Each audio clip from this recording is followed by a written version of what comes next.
Alrighty, folks, today's lab comes to you from my bathroom, which is kind of awful. So I showed you this outside and you could see how it diffracted the light from the sun. And now if you look at just like the, um, the light that we have indoors, I don't know if I can, okay, you can see it's very different from what you saw when we looked at the sun through it. You can't see nearly as many colors. Also, to take a look, we're going to film this mostly in the dark, but we have red, orange, yellow, green, blue, and purple. Natural colors work better in this lab, but just so you know what you're looking at in the dark and you believe me that all those things really are those colors. So let's see. I'm gonna call a helper and be right back. Okay, go. Okay, hi folks. So I want you to see what this looks like when it's light, and then we're going to turn off the light. So this is going to demonstrate the principle of total internal reflection. So there are some angles where when light is exiting from a denser medium like water to a less dense like air, it will not be able to get out of the denser medium. If you've ever gone scuba diving and you've been pretty deep in the water and looked up, there's just a circle where you can see out and see the sky, and then there's a point about 42 degrees where no light can be reflected and you just see a big circle above you. You can't see light escaping at certain angles. When water comes out of a small hole, and then a laser beam is shined through it, you can see total internal reflection. The laser should shine through the bottle and get trapped within the beam of water and then bend down with the beam of water. So I want you to see what the water is going to look like when I take my finger off this bottle in the light. All right, so you can see the water is going to come out of the bottle like that, right? Will you hand me my laser? Thank you. All right, so now we're going to do this in the dark, and I'm going to shine the laser into the beam of water, and hopefully it will bend down with the water. So go ahead and, if you want, turn off all the lights. Okay, so I've got that going. Now I just have to find, okay, there we go. Can you see that the laser is getting kind of trapped in the water beam? Yeah. And shining on down with it. There we go. Okay, I can turn the light on and hit pause, but not stop. Okay, so now we're going to look at how light can both reflect and refract when it changes mediums. So we're passing light from air into water using this little box that measures angles. So I'm going to shine the light in at a 45-degree angle. And you know that the law of reflection tells me that it will be reflected back out at a 45-degree angle. But that light that's reflected will have the same angle of incidence and angle of reflection here. The light that passes through will actually be bent. So it will, since it's entering a denser medium, it will bend toward the normal. And you'll see not like 45, but if it comes in the normal at 45, it should bend toward the normal that way. So I'm going to turn off the light and hopefully we'll see both reflection and refraction. All right, so you can see the reflected beam here, in at 45, out at 45. And then you can see the refracted beam, and it is coming out right there. I'm not going to move my finger while I turn on the light, right? And so you can see here with the light, it's coming out right there, but that is more like 30 degrees than 45 degrees. So it bends as it exits. Now we're going to look at that famous double slit experiment. I don't know if you can see, but there are two tiny slits really close together right there. And I'm going to pass this laser through them. And if light behaved just like particles, you would think the top slit, the two slits right together. Can you see? Yep, there it is. Okay, two little slits. If light behaved like a particle, then the light would just go through one slit or the other and make two dots on the wall. But since light also has particle wave duality and it acts like a wave, we'll see a wave interference pattern. I'm going to try to shine it on the wall that's white. It'll be easier that way. All right, so you should see some light and dark fringes. Let's see. Ah, there we are. Okay, you see a very bright spot in the center, and then light and dark fringes. So instead of just two spots, because of the two slits, we actually see a pattern of fringes, light and dark ones, if I could hold still. Whoa, there we go. And that shows that we have a wave interference and light behaves like a wave. That was groundbreaking because showing that light is a wave is really important. Now we talked about additive primary colors. The three additive primary colors of light are red, green, and blue. And when we mix them, we form kind of those, what we call the printer ink colors, right? So I'm hoping this white surface will be, actually let's use the back of the tub, sorry. And I'm going to turn off the light and do some light mixing to show you how the additive primary colors, when you add light to light, how they go. So this is a red. You can see it looks red, right? And then we'll turn on this box. Surprise. Okay, that's blue. So when I add red and blue light, what color do you think they'll make? All right, well, hopefully you said cyan. You can see that they make, or not cyan, magenta. I always confuse those two colors. So we have magenta. Red and blue light add up to magenta. I'll keep the red box on. I'll put the blue one away for a moment. And now I'll turn on the green box.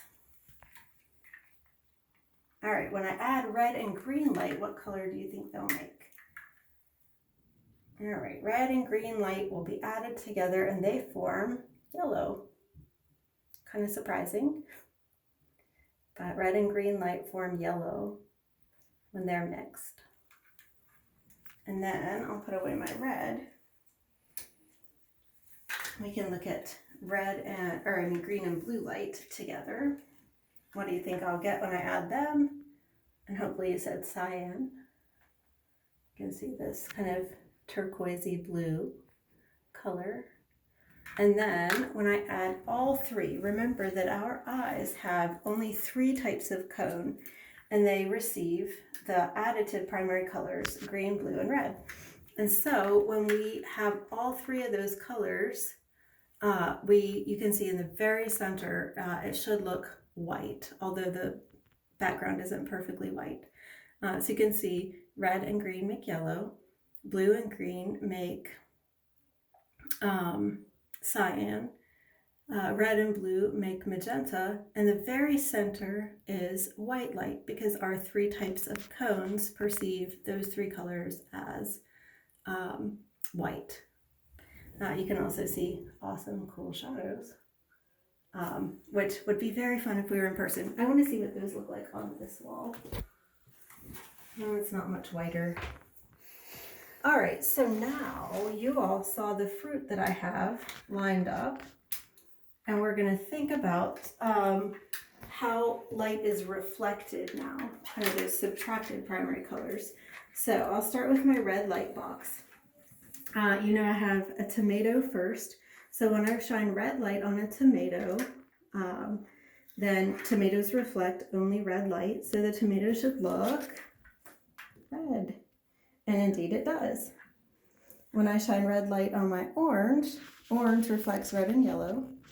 And so it should also look red. Right? If there's only red light available, the orange can only reflect red, and so it looks red. The yellow will also reflect red and should look just as red as the orange, basically. Now the lime is green, and green only reflects the blue and the green. So what color will it look like when I shine the red box on it? It doesn't show up very well on the video, but the lime really does look basically black. If I kind of block out other light, hopefully black. The blue cup also basically looks black, although it's hard to pick up on film. And that purple grape basically looks black. If I switch light boxes here, all right, now I've got, is it the green light box? Green. Okay, so will a tomato reflect any green light? No, it only reflects red. So now my tomato basically looks black. My orange, basically black. I wish you could see what I see with my eyes instead of with the camera. The lemon, that does reflect some green light. So the lemon really looks basically like a lime at this point and is reflecting just the green light. The lime also, not much of a difference for the two of them. Can you go over this one? Okay, make sure the two there. You can see a little bit of a difference there. Yeah, true. That just looks like everything. Similar. Yeah. Let me see the tomato in with them. Oh, the tomato really looks black there. The blue cup, hopefully you can see a difference. The blue cup seems to be reflecting some green. Mm-hmm. And then the grape is purple. Not much. It looks pretty black. And then I'll get my blue. What is happening in the bathroom? Oh, I'm filming the physical science lab. So tomato won't reflect blue light. So again, it looks pretty black. Orange also won't. So it will look pretty black. Let's see what's next. Red, orange, yellow. Yellow will not reflect any blue light, so it basically looks black. The lime will though, so, well, no, it looks just as black as everybody else. It's very odd looking in the blue light, isn't it? The blue cup finally looks blue, which is great. And the grape, I don't know. The grape might be too dark to really tell. It is reflecting some, but yeah. So subtractive primary colors when things are getting reflected. I have, what do I have? I have black on. You have brown on. I have blue tights on, which look lovely in blue under the blue light. My blue tights should look pretty strange under the red light. Let's see. I don't know which one I've got here. This is green. Green. Weird. I usually try to wear a red dress for this because under blue light, red looks really odd. So it's fun. I wish you guys could play with these light boxes and look at some items. Let's see what else we have in here. Did I do? Oh, I haven't shown you some lenses. So we looked at some lenses outdoors earlier. You can project some pretty cool images. This is the lens I used to burn the leaf earlier. Well, actually I used a magnifying glass to burn the leaf, but this is a converging lens just like that. And I'll see if we have enough room in the bathroom to, converging light onto my own hand right now. See if I have enough room in the bathroom to project some images onto the wall. Sometimes it takes a little bit more distance. All right. Here we go. Where am I shining? I'll try this wall. I may have to use the back wall. So you can see I have a candle flame and I can project with this converging lens an image of the candle flame on the wall, but it's upside down. Right, so you can see, if I can get it into focus, there we are. You can see the image of the candle upside down and it's larger, magnified, but you can tell what it is. I can also switch my lens to my diverging lens. If I do the same thing, nothing happens. So I have to place my object between the I have to place my object between the lens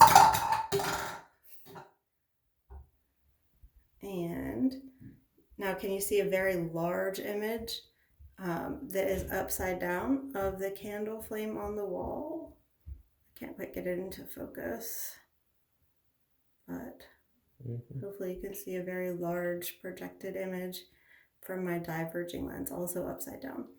So Lenses can be used to project images, mirrors also, but we'll look at that more in physics. So hopefully you could see some of our labs, and I miss getting to do them with you very much. So have a good day.